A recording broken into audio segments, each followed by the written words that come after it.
ಸೈನಿಕ ದಿನಾಚರಣೆ ಅಂಗವಾಗಿ ಇಂದು ರಾಷ್ಟ್ರಪತಿ ದ್ರೌಪದಿ ಮುರ್ಮು ಮತ್ತು ಪ್ರಧಾನಿ ನರೇಂದ್ರ ಮೋದಿ ಸೈನಿಕರು, ಸೈನಿಕ ಕುಟುಂಬಸ್ಥರು ಮತ್ತು ನಿವೃತ್ತ ಸೇನಾನಿಗಳಿಗೆ ಶುಭ ಹಾರೈಸಿದ್ದಾರೆ. ಆರ್ಮಿ ಡೇ ಭಾಗವಾಗಿ ಲಕ್ನೋದ ಸೈನಿಕ ಕೇಂದ್ರದಲ್ಲಿ ಇಂದು ಯೋಧರಿಂದ ಆಕರ್ಷಕ ಪಥಸಂಚಲನ ನಡೆಯಿತು. ಮೇಜರ್ ಜನರಲ್ ಮನೋಜ್ ಪಾಂಡೆ ಅವರು ಸೈನಿಕ ದಿನಾಚರಣೆಯನ್ನು ಉದ್ದೇಶಿಸಿ ಮಾತನಾಡಿ, 2024 ಸಾಲಿನಲ್ಲಿ ದೇಶದ ಸೈನ್ಯವು ಆಧುನೀಕರಣ ಮಾತ್ರವಲ್ಲದೆ ನಾವೀನ್ಯಕ್ಕೂ ಒತ್ತು ನೀಡಲಿದೆ ಎಂದರು.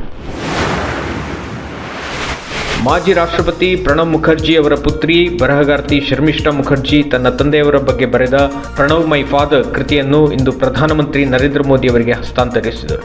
ನವದೆಹಲಿಯ ಪ್ರಧಾನಮಂತ್ರಿ ನಿವಾಸದ ಪರಿಸರದಲ್ಲಿ ಶರ್ಮಿಷ್ಠಾ ಮುಖರ್ಜಿ ಈ ಪುಸ್ತಕವನ್ನು ಪ್ರಧಾನಿಗೆ ನೀಡಿ ಉಭಯ ಕುಶಲೋಪರಿ ನಡೆಸಿದರು.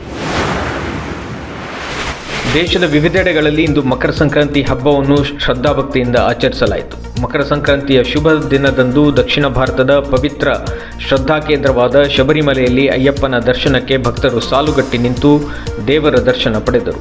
ತಮಿಳುನಾಡಿನ ಮಧುರೈ, ತಿರುಚನಾಪಳ್ಳಿಯಲ್ಲಿ ಜಲ್ಲಿಕಟ್ಟು ಸ್ಪರ್ಧೆಗಳು ಏರ್ಪಟ್ಟವು. ಮಕರ ಸಂಕ್ರಾಂತಿಯಂದು ತಮಿಳುನಾಡಿನಲ್ಲಿ ಪೊಂಗಲ್, ಮಹಾರಾಷ್ಟ್ರದಲ್ಲಿ ಉತ್ತರಾಯಣಿ, ಅಸ್ಸಾಂನಲ್ಲಿ ಮಾಘ ಬಿಹು ಪರ್ವವನ್ನು ಆಚರಿಸಲಾಯಿತು. ರಾಷ್ಟ್ರಪತಿ ದ್ರೌಪದಿ ಮುರ್ಮು, ಉಪರಾಷ್ಟ್ರಪತಿ ಜಗದೀಪ್ ಧನ್ಕರ್, ಪ್ರಧಾನಿ ನರೇಂದ್ರ ಮೋದಿ ಹಬ್ಬದ ಶುಭಾಶಯವನ್ನು ಕೋರಿದರು.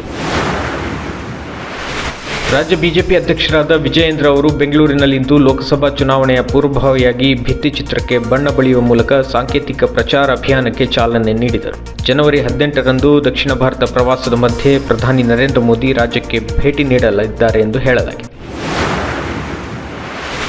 ಪ್ರವಾಸಿ ಅಫ್ಘಾನಿಸ್ತಾನದ ವಿರುದ್ಧದ 2ನೇ T20 ಪಂದ್ಯದಲ್ಲಿ ಭಾರತ 6 ವಿಕೆಟ್ಗಳಿಂದ ಗೆಲುವು ಸಾಧಿಸಿದೆ. ಅಫ್ಘಾನ್ ನೀಡಿದ 173 ರನ್ ಗುರಿ ಬೆನ್ನಟ್ಟಿದ ಭಾರತ 6 ವಿಕೆಟ್ಗಳಿಂದ ಗೆಲುವಿನ ನಗೆ ಬೀರಿ ಸರಣಿ ಕೈವಶ ಮಾಡಿಕೊಂಡಿದೆ.